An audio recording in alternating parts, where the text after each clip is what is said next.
우크라이나 그 전장에 가보니까 하늘이 시커멓다는 거예요. 뭘로 시커멓냐? 드론으로 시커멓다는 거예요. 와. 갈 때마다 드론이 더 많아지고. 그런데 더 깜짝 놀란 것은 그 중에 3분의 1 정도가 북한이 띄우는 드론이라는 거예요. 이거 저도 깜짝 놀랐습니다. 최근에 들은 바로는 북한군의 어떤 소부대급에도 소형 무인기를 배치를 운용하는 부대까지도 다 만들었다 하는 그 얘기는 들었어요. 지금 전방에 있는 군인들한테 대드론 장비 없어요. 정말 심각합니다. 빨리 해야 돼요.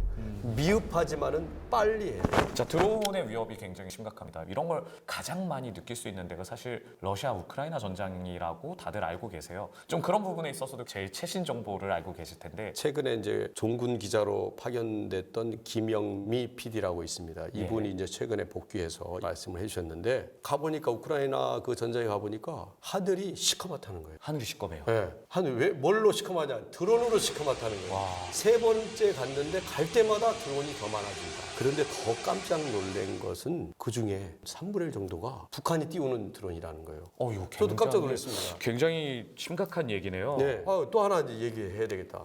김영미 PD 제가 말씀드렸는데 그분 만나서 얘기를 했는데 예. 깜짝 놀란 게 시체들을 볼 기회가 있었대요. 시- 전장에서 예. 시체를 봤는데 예. 목이 없는 시체가 많다는 거예요. 목이 없. 네.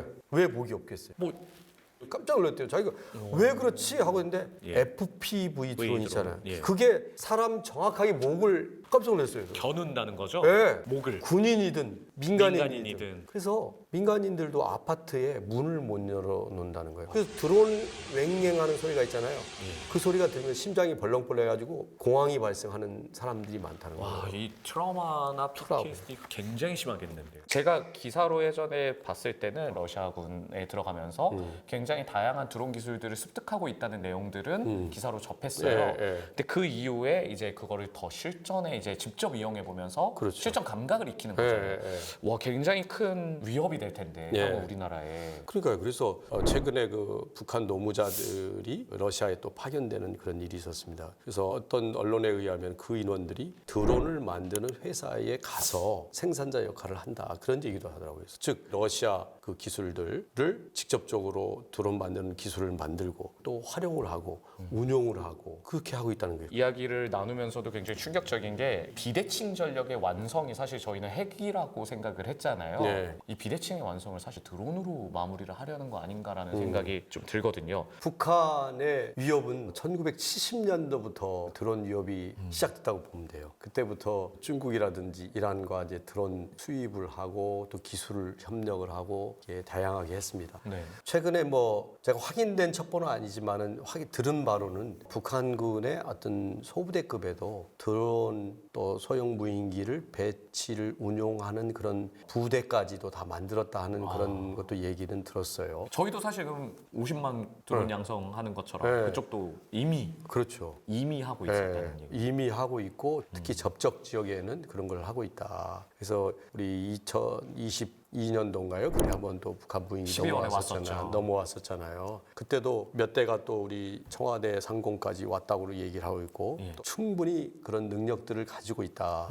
그리고 더더욱 문제가 되는 것은 이제 러시아하고의 전쟁 경험, 전부 합동으로 지금 하고 있잖아요. 예. 그래서 그 경험은 정말 실제화된 경험이다. 실전 경험. 예를 들면은 드론을 운용하는데 항제밍도 하고 제밍도 하니까 유선 드론, 광섬유 드론 하는 것도 개발을 해놓고 유지를 하려고 하고 있다 이런 얘기를 하고 있더라고요. 그리고 거기에 관련되어 있는 것들을 다 교리화하고 교범화시키고 있다. 와, 굉장히 위험한 단계까지 오고 있네요. 그런데 이거를 듣고 액션 취하는 게 너무 느리다.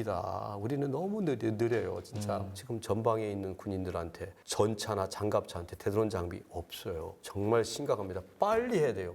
미흡하지만은 빨리 해야 돼요. 이런 드론들을 잡기 위해서 대드론 역시 굉장히 발전하고 있습니다. 이것도 사실 드론은 잘 아는데 대드론 잘 모르시는 분들도 있어요. 대드론 체계는 드론의 위협을 탐지하고 식별 그리고 무력화, 지휘 통제 이게 연결되어 있는 통합 체계다 이렇게 볼 수 있습니다. 자, 이거에 대해서 대드론이 드론에 비해서 제가 취재한 바로는 아직 더뎌요. 우리의 지금 현 상황에 대해서는 어떻게 어떻게 보시나요? 지금 구축되어 있는 것들을 보면은 단순히 소프트킬 수단, 즉 제머 이 정도만 배치가 되어 있어요. 네. 그래서 국가 중요 시설에 이런 대드론 체계들이 많이 구축돼야 된다. 그래서 미국에도 보면은 과거에 JCO라는 조직이 있었다가 예. 이게 굉장히 확장돼서 JIATF-401이라는 조직이 최근에 구축이 되었어요. 뭐냐면은 미군뿐만 아니라 국가 중요 시설 또 전 세계적인 부대에 대해서도 방어할 수 있는 그런 것들을 통합적으로 할 수 있는 그런 게 구축이 됐어요. 그래서 우리나라도 이와 유사한 또는 이거보다 더 앞서 있는 그런 조직으로 구축돼야 된다. 민관군이 함께 움직여야 되는 네. 거죠. 사실 방어하는 입장이 어렵잖아요. 방어는 이 모든 공격을 다 예상해야 되는데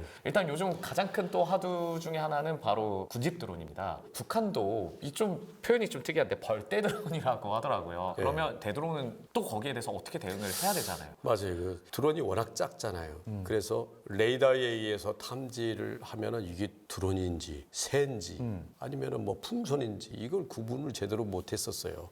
그래서 이제 AI가 접목되면은 레이더라든지 RF 스캐너 그리고 EOIR 카메라 등등이 볼 수 있는 것들을 이 AI에 의해서 또 소리 이런 것만 듣고도 아 이게 드론인지 새인지 또 드론이면 어떤 종류인지 또 크기가 어떤 건지 이런 것들까지도 분류해낼 수 있는 것이 AI 기술입니다. 그리고 전 체계의 어떤 지휘 통제에 AI가 접목되면은 이걸 탐지해서 무력할 때까지의 사람이 관여되는 그 시간을 굉장히 세이빙할 수 있는 것이죠. 그렇죠. 판단을 할 수 있게. 예, 최근에 AI 전문 회사가 이제 데이터를 낸 거 보니까 거의 5배 이상의 시간을 세이빙 해줄 수 있다. 심지어는 10배까지도 얘기를 하더라고요. 예. 그러니까 대응을 훨씬 더 빠르게 정확하게 할 수 있는 거죠. 그래서 AI는 반드시 접목돼야 된다. 그러니까 뭐 드론도 AI를 접목하지만 우리 역시 만만치 않다. 예. 대드론도 AI를 접목해서 그럼 현재 좀 진행은 어떻나요? 굉장히 어렵거든요. AI를. 그래서 이제 AI와 같이 이제 연결될 수 있는 게 디지털 트윈 기법이거든요. 즉 뭐냐면은 어떤 무기 체계를 개발해낼 때 이걸 사이버 세계에 의해서 구현을 하는 겁니다. 네. 예를 들면 제머를 이용해서 실제 전장에서 쏘게 되면은 여러 가지로 문제가 발생하잖아요. 그리고 또 그걸 가지고 시험 평가해 볼 수 있는 그런 수단도 없어요. 실제 장소도 좀 제한되고 그러니까 테스트 베드도 좀 예. 부족한 현실이죠. 그렇죠. 이제 그런 것들을 디지털 트윈을 이용해서 하면은 좋다. 근데 거기에 AI가 접목된다. 그렇게 되면은 그 안에서 다양한 시나리오를 거기서 구현해 볼 수가 있는 거죠. AI가 이런 계절별 또 온도별 어떤 상황별 또 드론도 한 대가 올 수도 있고 10대가 올 수도 있고 100대가 올 수도 있고 이런 구현들을 많이 해서 실제 훈련도 같이 하는 그게 다 AI가 접목되는 거예요. 그럼 어떻게 네. 보면은 돈도 많이 들고 장소도 많이 필요하고 이런 시간적 제약 그리고 다양한 상황 컨디션들까지도 제어를 할 수 있게 빠르게 대응할 수 있게 만들어주는 시스템이에요. 네, 맞아요. 그럼 그래서 지금 아까 어느 정도 진도가 지금 가고 있어요? 그래서 예를 들면 독도 있잖아요. 예. 독도를 사이버상에다 구현을 해서 거기에서 계절별로 또 물결이 치는 거 뭐 이런 걸 다 해서 거기에 접안을 할 수 있는 시설을 언제 만들어야 되는 것이 최적의 솔루션을 빼내더라고요. 마찬가지로 대드론 체계도 여러 가지의 시뮬레이션을 통해서 최적의 걸 뽑아내는 거죠. 그래서 얘기들이 되게 많이 나온 게 요즘은 민에 있는 훌륭한 기술들을 좀 군에 접목하는 것들이 많아졌는데 특히나 이런 드론이나 대드론 산업 같은 경우에는 민에서 좀 먼저 개발되는 경우가 워낙 많잖아요. 네, 그것을 이제 COTS라고 하는데 왜 그러냐면 드론 기술이 너무 빨리 진행되고 있기 때문에 그것만 계속 따라갈 수 없잖아요. 어떻게 보면 더 빨리 대응을 해야지 당하지 않을 수 있기 때문에 선도적으로 또 방어 체계도 만들어야 그렇죠. 되거든요. 그래서 민간 기술을 최대한 많이 활용을 해야 된다. 특히 아마 소프트웨어 측면은 대부분이 다 가져올 수 있겠죠. 네. 근데 이제 하드웨어 측면은 좀 문제가 좀 될 수 있겠죠. 어떤 밀스펙이라는 게 있기 때문에 맞아요. 어떤 군용하고 민수가 많이 틀리기 때문에 그런 것들을 허용 범위를 정해주고 그리고 이제 이런 대드론 분야는 금방 2, 3년 지나면 구형이 돼버리기 때문에 네. 그런 측면에서 이 모사라는 시스템 미국이라든지 해외 선진국들이 많이 활용을 하고 있어요. 요즘은 한국도 K모사 해가지고 맞아요. 나오고 있잖아요. 예, 그래서 우리나라도 이제 K모사를 반드시 적용해야 된다 이렇게 얘기를 하는데 이제 그게 뭐냐면 모듈화되고 계열화되고 호환성이 있어야 된다. 우리나라 보면은 대기업들이 하나 만들어 놓고 막 10년, 20년, 30년 오랫동안 쓰잖아요. 맞아요. 업그레이드 하기도 힘들고. 네. 저도 이제 군에 있을 때 한번 업그레이드 하려고 했더니 소프트웨어 업그레이드 하는데 몇 몇백만 원, 몇천만 원이 필요하다는 거예요. 깜짝 놀랐어요. 배보다 배꼽이 더 큰 경우가 많아요. 사실 성능 개량 사업이 그래서 굉장히 돈이 맞아요. 많이 들잖아요. 네. 그래서 이제 우리나라도 국방부의 대드론 체계 발전 TF를 구성한 이유가 그겁니다. 우리도 선진국처럼 네. 효율적 방어를 하기 맞아. 위해서. 그리고 이번에 알았는데 이제 국정원이라든지 예. 또 경호처에도 이제까지는 대테러 범주 안에 대드론 분야가 포함돼 있었어요. 그런데 워낙 대드론 분야가 이제 집중화되다 보니까 별도의 독립 조직을 만든 걸로 알고 있어요. 그래서 대드론에 의한 테러가 중심이 돼서 대테러 분야도 유지가 된다. 국가적인 측면에서. 하긴 드론이 효율적인 그렇죠. 테러 수단이 됐기 때문에 맞아요. 이건 네. 어쩔 수 없는 흐름이네요. 네. 자, 그럼 이렇게 우리가 열심히 노력을 하고 발전을 시켜가고 있는데도 현실적인 제약이 굉장히 많다고 들었습니다. 자, 어떤 좀 현실적 어려움들이 기업이 좀 있었는지 네. 좀 알고 싶습니다. 이제 예를 들면은 째버가 그러니까 예. 대드론 건이 우리나라 국가 중유 시설에 굉장히 많은 부분이 좀 배치가 되어 있어요. 예. 근데 이거를 실제 누군가는 활용을 하고 쏘고 또 성과가 있어야 되는데 거의 없어요. 왜 그런지 아세요? 그게 이제 법적인 제약 때문에 그래요. 아까 법의 규제 때문에 이거를 갖고 있는데 쓸 수 없는 거예요. 네. 왜 그러냐면 지난 2023년도에 일단 개정이 돼서 예. 사용 가능하다고는 나왔어요. 사용은 가능하다. 가능하다. 근데 예를 들어서 사용하고 난 다음에 이걸로 인해서 나중에 피해가 발생할 수 있겠죠. 예. 예를 들면은 정수장 근처에서 드론건을 이용해서 했다. 근데 정수장 근처에 만약에 병원이 하나 있다. 병원에 이런 전자파 요즘 뭐 MRI라고 뭐 이런 예. 장비도 많잖아요. 이런 고가 기기들 아주 정밀한 기기들이 GPS를 사용하는 경우가 많아요. 근데 거기에서 만약에 드론건을 쏴서 이 장비가 오작동을 해서 예. 사람이 어떤 문제가 발생했다든가 그다음에 그 주변에 어떤 정밀 기기가 멈춰서 했을 때 그다음에 이제 심지어는 공항 근처에서 제가 쐈는데 GPS를 해가지고 항공기가 그럴 리는 없겠지만 뭐 제목을 그럴 수도 맞아서. 있어요. 제목을 맞아서 이게 무슨 잘못해가지고 떨어졌다. 이건 엄청난 거예요. 그러니까 아무도 이걸 가지고 사용을 할 수가 없는 게 현실이에요. 사실 하라고는 되어 있는데 할 수가 없어요.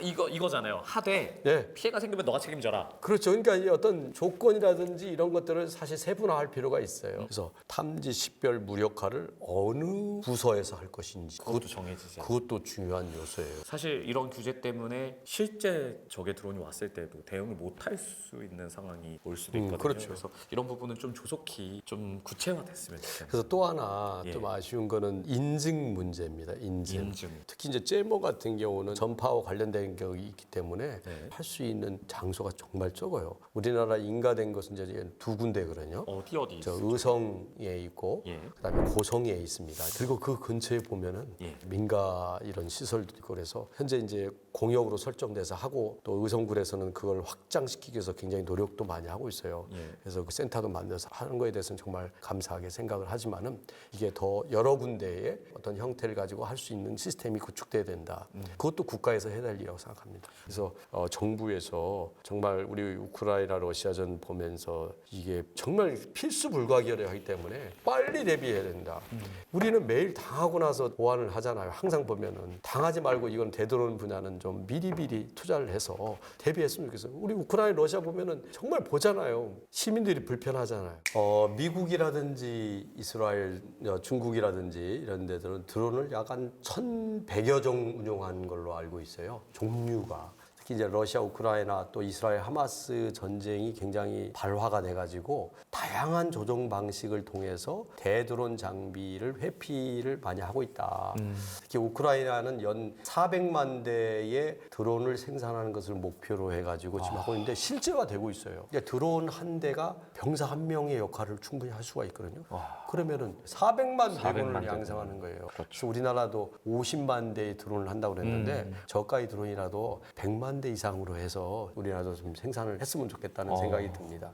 특히 이제 예. 군집 드론은 그 역할이 무궁무진하게 많다. 그럼 여기에 대비하는 것도 동일합니다. 앞으로의 전쟁은 드론, 대드론 전쟁입니다. 하늘의 창과 방패입니다. 방패가 먼저 다양하게 준비를 하고 있어야지 당하지 않겠습니까?